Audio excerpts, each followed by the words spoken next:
పర్వతగిరిలో కాంగ్రెస్ గాలి చీదురు శంకర్కు మద్దతుగా భారీ ర్యాలీ.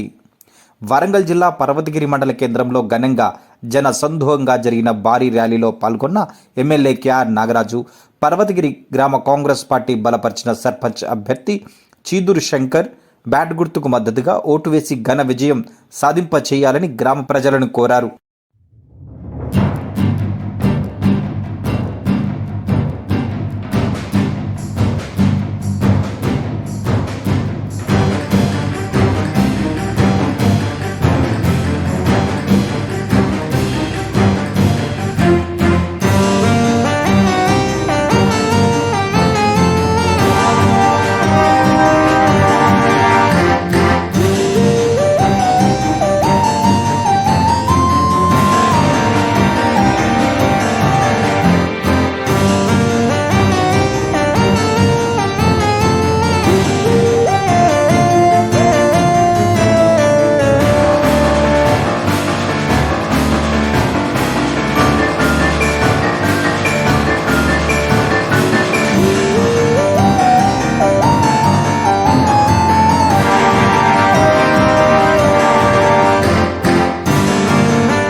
రామచంద్ర గారికి అందరికీ ధన్యవాదాలండి. ఒకటే చెప్తున్నా అండి, మీరందరూ ఆశీర్వాదం ఉంటే నేను తప్పకుండా గెలిచి మీకు ప్రజాసేవ చేసుకుంటా. ముఖ్యంగా చాలామంది నన్ను కొద్దిగా ప్రత్యర్థులు ప్రలోభాలకు గురి చేస్తున్నారు. మిమ్మల్ని అందరినీ కొత్తగా వచ్చిన అభ్యర్థి రాజకీయం తెలియదు, ఏం చేయలేడని ఒక్కసారి అవకాశం ఇచ్చేయండి.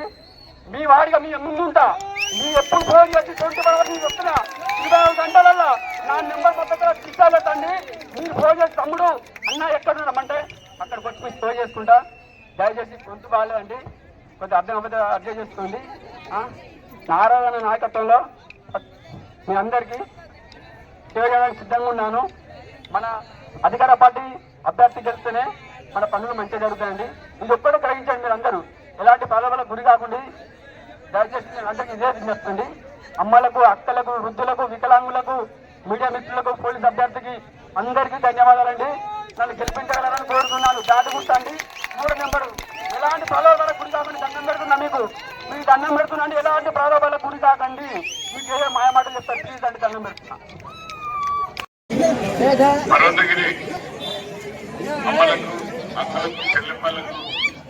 అలాగే గ్రామ ప్రజలకు, యూత్ నాయకులకు, సీనియర్ కాంగ్రెస్ నాయకులకు అందరికీ పేరు పేరున మీ అందరి ఆశీర్వాదంతో ఎంతో కష్టపడ్డ నా కోసం నా మండల అధ్యక్షుడు జాడు సీనన్నకు, పిన్నింటి అనిల్ రావుకు, అలాగే సీనియర్ కాంగ్రెస్ నాయకులకు, ప్రత్యేకంగా నేను హృదయపూర్వక ధన్యవాదాలు తెలుపుతున్నాను. నా బూత్ కమిటీ సభ్యులు ఎంతగానో శ్రమించి నా కోసం పనిచేసి నన్ను గెలిపించిన బూత్ కమిటీ సభ్యులకు నా యొక్క హృదయపూర్వక ధన్యవాదాలు. సోదరులారా, ఇక్కడ మనం గెలిచి 2 ఏళ్లలోనే 2 సంవత్సరాలలోనే 10 ఏళ్లు చేయలేని పాలనలో ఎన్నో విధాల మనం అభివృద్ధి దిశగా మన రేవంత్ అన్న గారి యొక్క ముఖ్యమంత్రి గారి యొక్క ఆశీర్వాదంతో మనం ముందుకెళ్తున్నాం. మరి 10 ఏళ్లలో ఇల్లు వచ్చినాయి ఎవరికన్నా? ఎవరికి రాలేదు. బెడ్రూమ్లు ఎక్కడైనా కనపడ్డాయా? అమ్మా? ఎవరు చెప్తలేరు, కనపడలేదు. మనం ఎన్ని ఇల్లు ఇచ్చినా ఇక్కడ 72 ఇల్లు అంటే 57 ఆల్రెడీ కన్స్ట్రక్షన్ అయినాయి. ఇంకా తప్పనిసరిగా ఇల్లు లేని నిరుపేదలకు ఇంకా మళ్ళీ 2వ దశలు కూడా ఇవ్వడానికి సిద్ధంగా ఉన్నది. ఎవరు కూడా ఇబ్బంది పడకండి. ఇక్కడ అమ్మ సీట్లు రాలేదండి. 100% మా ఇంద్రమ్మ కమిటీ సభ్యులకు అందరికీ నేను హృదయపూర్వక ధన్యవాదాలు చెప్తున్నాను. ఎందుకంటే ఇంద్రమ్మ కమిటీ సభ్యుల దగ్గరుండి వారు నిష్పక్షపాతంగా ఎవరికి పేషజాలకు పోకుండా, ఎవరి దగ్గర డబ్బులు ఆశించకుండా, ఎవరి దగ్గర ఏం ఆశించకుండా ఇంద్రమ్మ కమిటీ సభ్యులు ఇల్లు పెట్టి అందరికి శాంక్షన్ చేసింది. కాబట్టి వారికి కూడా నేను ప్రత్యేకంగా ధన్యవాదాలు చెప్తున్నా. సోదరులారా, మరి ఇక్కడ మా అమ్మ చెల్లెళ్ళు ఉన్నారు చాలా మంది. మొన్న చీరలు పంపించను, మన రేవంత్ అన్న ఆడబిడ్డలకు చీరలు పంపించారు. అందులో కూడా అసత్య ప్రచారాలు మొదలైనవి. ఏంటంటే ఫస్ట్ మొదటిగా సంఘంలో ఉన్న మహిళా సంఘాలు ఉన్న వాళ్ళకి ఇచ్చారు.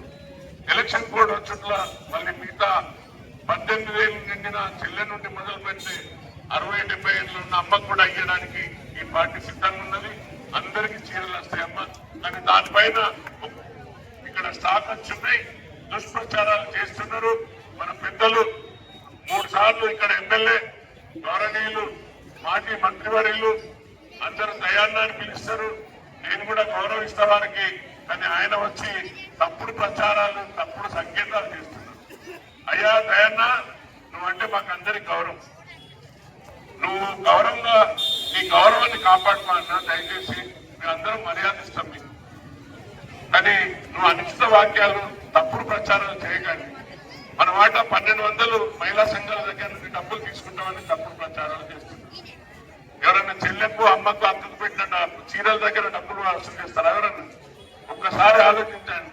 ఎందుకు ఇట్లా తప్పుడు అసత్య ప్రచారాలు చేస్తున్నాడో మరి ఆ దయాన్నకే తెలుసు. మరి కవితమ్మనే కల్వకుంట్ల కవితనే వచ్చి మా అయ్య చుట్టూ దయ్యాలు ఉన్నారు, మరి దయ్యాలు ఉన్నదని చెప్పింది. మరి నువ్వు కూడా లజ్జాలు మంచి పేరున్నది. ఆ బ్రోకర్ గార్డ్ అంటే బాగుండదు అన్నగారు.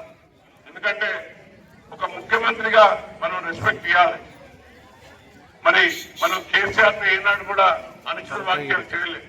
2 సార్లు ముఖ్యమంత్రి చేసిండు ఆయన ఎవరు కూడా అనుచిత వాక్యాలు చేయాలి. ఎందుకంటే ఆ గౌరవం, సీఎం ముఖ్యమంత్రి అంటే ఆ గౌరవప్రదంగా మాట్లాడుకోవాలి. మరి మనకు సంస్కారం నేర్పించింది తల్లిదండ్రులు, ఆ విధంగానే మాట్లాడాలని నేను తెలియజేస్తున్నా. సన్నబియ్యం ఎంతమందికి వస్తుంది తల్లి? ఎంత తల్లేదు కదా చేయలేదు. ఎవరు అక్కడ ఉన్నోళ్ళు ఎవరు ఎత్తుతలేరు. సన్నబియ్యం వస్తలేనంటుంది. ఒక్కసారి మీడియా మిత్రులు ఫోటో తీసుకుంటే ఒక్కసారి చూపెట్టాలి. మా ముఖ్యమంత్రి గారికి రేవంత్ అన్న దగ్గరికి పోవాలి మీ ఫోటోలు, మీడియా కాదు. మరి సన్నబియ్యం మనం 6 గ్యారెంటీలలో పెట్టలేదు. కానీ పేదల ఎంత ఖర్చు భారం పెరిగినా కూడా ప్రభుత్వం పైన ఎంత భారం ఉన్నా కూడా ఇచ్చింది. అలాగే 10 ఏళ్లలో రేషన్ కార్డులు వచ్చినాయన్నా? రేషన్ కార్డులు వచ్చినాయా? మరి రేషన్ కార్డులు ఎన్ని వచ్చినాయి ఇక్కడ నాకు లెక్కలేదు నా దగ్గర. తప్పనిసరిగా తక్కువ లేదన్నా 70 కార్డులు పరదకి ఎన్ని వచ్చినాయని సీనన్న చెప్తున్నాడు. మరి ఈ రేషన్ కార్డు వస్తేనే ఇప్పుడు అందరికీ పెద్ద సాలేదు. ఎందుకు రాలేదంటే రేషన్ కార్డులు ఇచ్చినాకనే ఆ రేషన్ కార్డుకు అన్ని సంబంధం, అంటే దానితోనే సంబంధం ఉంటుంది. రేషన్ కార్డుతో, రేషన్ కార్డుకే అన్ని లింకులు ఉంటాయి. నీకు గ్యాస్ బండ్ రావాలన్నా, ఇంద్రమ్మ ఇల్లు రావాలన్నా, ఉచిత కరెంటు 200 యూనిట్స్ రావాలన్నా, లేక ఇంకా నువ్వు ఏం రావాలన్నా, సీఎం రిలీఫ్ ఫండ్ అంటే ముఖ్యమంత్రి నిధి నుండి మీరు ఆసుపత్రికి పోతే ఆ డబ్బులు రావాలన్నా కూడా ఈ రేషన్ కార్డుతో సంబంధం ఉంటుంది.